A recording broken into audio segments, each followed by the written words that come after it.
Hi all, അസ്സലാമലൈക്കും. Welcome back to Silna's kitchen. ഇന്നത്തെ recipe അടിപൊളി ടേസ്റ്റി ആയിട്ടുള്ള ഒരു വെറൈറ്റി ആയിട്ടുള്ള ചെമ്മീൻ ചട്ടിപ്പത്തിരിയുടെ റെസിപ്പിയാണ്. വളരെ സിമ്പിളായിട്ട് തയ്യാറാക്കിയെടുത്തിട്ടുള്ള ഒരു അടിപൊളി ടേസ്റ്റിലുള്ള ഒരു ചെമ്മീൻ ചട്ടിപ്പത്തിരിയുടെ റെസിപ്പിയാണ്.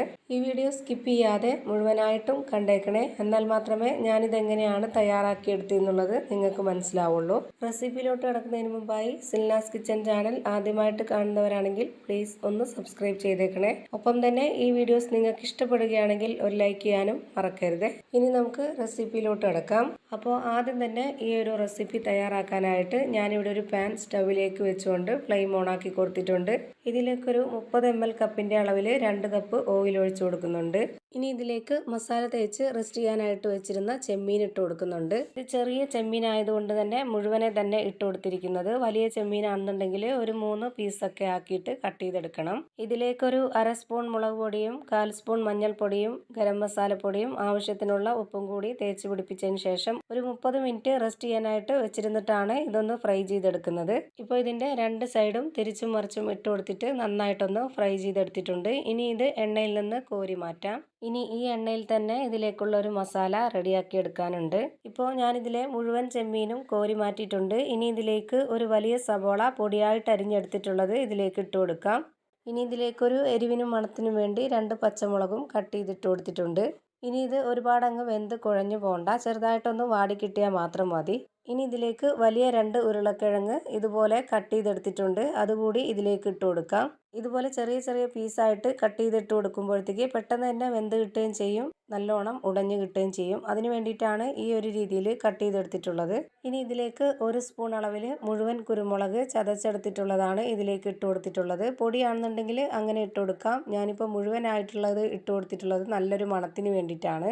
അതിനോടൊപ്പം തന്നെ വെളുത്തുള്ളി, ഇഞ്ചി, പച്ചമുളക് ഇത് 3ഉം കൂടെ ചതച്ചെടുത്തതും കൂടി 1 സ്പൂൺ അളവിൽ ഇട്ട് കൊടുക്കാം. ഇനി ഇതിലേക്ക് 1 സ്പൂൺ അളവിൽ മുളക് പൊടിയും 1/2 സ്പൂൺ അളവിൽ പെരിഞ്ജീരകപ്പൊടിയും 1/4 സ്പൂൺ അളവിൽ ഗരം മസാല പൊടിയും മഞ്ഞൾപ്പൊടിയും ആവശ്യത്തിനുള്ള ഉപ്പും കൂടി ചേർത്ത് നന്നായിട്ട് ഇതൊന്ന് ഇളക്കി യോജിപ്പിച്ച് കൊടുക്കാം.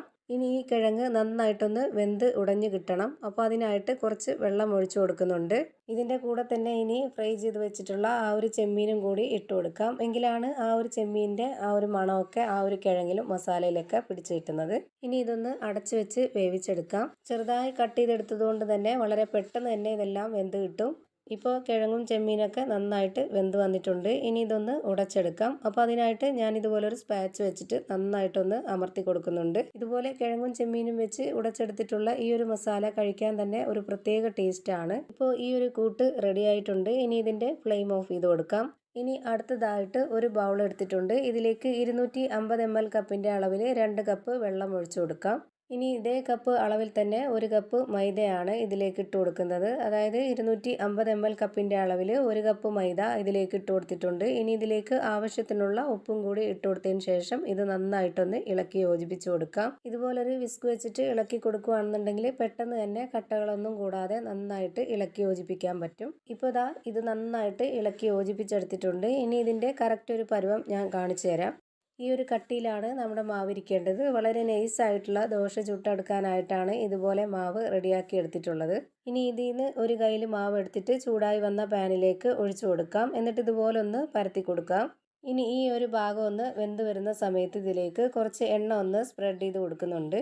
എന്നിട്ട് ഈ ഭാഗം ഒന്ന് തിരിച്ചിട്ട് കൊടുത്ത് ആ ഒരു ഭാഗം വെന്ത് വരുമ്പോഴത്തേക്ക് അതിലൊരു ഗോൾഡൻ കളർ ആകുമ്പോൾ അത് കാണാനൊരു ഭംഗിയാണ്. ഇങ്ങനെ എണ്ണയിൽ കിടന്നൊന്ന് മൊരിഞ്ഞ് കിട്ടുമ്പോൾ കഴിക്കാനും ഒരു നല്ല ടേസ്റ്റാണ്. അതിനു വേണ്ടിയിട്ടാണ് ഇതുപോലെ ചെയ്തെടുത്തിട്ടുള്ളത്. ഇപ്പം ഞാൻ ഇതുപോലെ ഒരു 10 ദോശ ചുട്ടെടുത്തിട്ടുണ്ട്. ഓരോരുത്തർക്കും എത്രയാണോ വേണ്ടത് അതിനനുസരിച്ച് ചുട്ടെടുക്കാം. അപ്പോൾ അതിനനുസരിച്ച് ഇൻഗ്രീഡിയൻസിൻ്റെ അളവും കൂട്ടിയും കുറച്ചൊക്കെ എടുത്താൽ മതി. ഇനി അടുത്തതായി ഒരു ബൗളിലേക്ക് 2 കോഴിമുട്ട പൊട്ടിച്ചൊഴിച്ചു കൊടുക്കാം. ഇതിലേക്കൊരു 1/2 കപ്പ് അളവിൽ പശുവിൻ പാലും കൂടെ ഒഴിച്ചു കൊടുത്തിട്ട് നന്നായിട്ടൊന്ന് ഇളക്കി യോജിപ്പിച്ചെടുക്കാം. അങ്ങനെ ഇതും റെഡിയായി കിട്ടിയിട്ടുണ്ട്. ഇനി നമുക്ക് ഇതെല്ലാം ഒന്ന് സെറ്റാക്കി എടുക്കാനുണ്ട്. അതിന് വേണ്ടിയിട്ട് ഞാനിവിടെ ഒരു കടായി എടുത്തിട്ടുണ്ട്. ഈ ഒരു കടായിലേക്ക് കുറച്ച് എണ്ണയോ ഓയിലോ ഒന്ന് സ്പ്രെഡ് ചെയ്ത് കൊടുത്ത ശേഷം ഇതിലേക്ക് ചുട്ട് വെച്ചിരുന്ന ഒരു ദോശ വെച്ച് കൊടുക്കാം. അതിലേക്ക് ഇനി ഒരു ചെറിയ കയ്യിൽ മുട്ടാപ്പാലിൻ്റെ മിക്സ് ഒഴിച്ചു കൊടുത്ത ശേഷം ഒന്ന് മൊത്തത്തിലൊന്ന് സ്പ്രെഡ് ചെയ്ത് കൊടുക്കാം. ഇനി വേവിച്ച് വെച്ചിരുന്ന ആ ഒരു ചെമ്മീൻ്റെ കൂട്ടും കൂടി ഇതിലേക്ക് വെച്ച് കൊടുത്തിട്ട് മൊത്തത്തിൽ എല്ലാ ഭാഗത്തും ഒന്ന് സ്പ്രെഡാക്കി കൊടുക്കുന്നുണ്ട്. ഇനി ഇതിന് മുകളിലേക്ക് വേറെ ഒരെണ്ണം കൂടി വെച്ച് കൊടുക്കാം. എന്നിട്ട് അതിന് മുകളിലേക്കും ഇതേപോലെ തന്നെ പാലിൻ്റെ മിക്സ് ഒഴിച്ചു കൊടുക്കുക. വീണ്ടും ചെമ്മീനിൻ്റെ കൂട്ടും കൂടി വെച്ച് കൊടുത്തിട്ട് മൊത്തത്തിലൊന്ന് സ്പ്രെഡാക്കി കൊടുത്തിട്ട് അതിന് മുകളിലേക്ക് വീണ്ടും ഒരു ദോശ വെച്ച് കൊടുക്കുക. ആ ഒരു രീതിയിൽ മൊത്തത്തിലൊന്ന് ചെയ്തെടുക്കാം. അങ്ങനെ ഞാനിപ്പോൾ മുഴുവനും സെറ്റ് ചെയ്ത് വെച്ചിട്ടുണ്ട്. ഇനി നമുക്കിതിലേക്ക് ബാക്കി വന്നിട്ടുള്ള ആ ഒരു പാലിൻ്റെ മിക്സും കൂടി ഒഴിച്ചു കൊടുത്തിട്ട് ഇത് വേവിക്കാനായി സ്റ്റൗവിലേക്ക് വെച്ച് കൊടുത്ത് ഫ്ലെയിം ഓൺ ആക്കി കൊടുത്ത് ഇതൊന്ന് അടച്ചു വെച്ച് കൊടുക്കാം.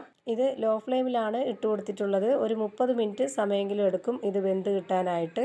ഒരു 20 മിനിറ്റിന് ശേഷം നമുക്കിതൊന്ന് തിരിച്ചിട്ട് കൊടുക്കണം. എന്നിട്ട് ബാക്കിയുള്ള ഒരു 10 മിനിറ്റ് കൂടി വേവിച്ചെടുക്കണം.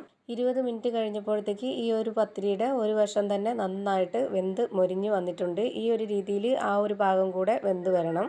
അപ്പോൾ അതിന് വേണ്ടിയിട്ട് ഒന്നുകൂടി അടച്ച് വേവിച്ച് കൊടുക്കാം. ഇത് എത്ര സമയം എടുക്കുന്നോ വേവാനായിട്ട് അത്രയും സമയം നമ്മൾ ലോ ഫ്ലെയിമിൽ തന്നെ വെച്ചിരുന്ന് വേവിച്ചെടുക്കണം. ഇപ്പോൾ നമ്മുടെ അടിപൊളി ടേസ്റ്റിലുള്ള നല്ലൊരു ചെമ്മീൻ ചട്ടിപ്പത്തിരി വെന്ത് കിട്ടിയിട്ടുണ്ട്. ഇനി നമുക്കിതൊന്ന് കട്ട് ചെയ്ത് നോക്കാം. എപ്പോഴും മുട്ടയും ചിക്കനും ബീഫും ഒക്കെ വെച്ച് ചെയ്യുന്നതിലും ഒരു വെറൈറ്റി ആയിട്ട് നമ്മൾ ഇതുപോലൊരു ചെമ്മീൻ വെച്ചിട്ട് ഒന്ന് ചെയ്ത് കഴിച്ച് നോക്കാം. നല്ല ടേസ്റ്റാണ്.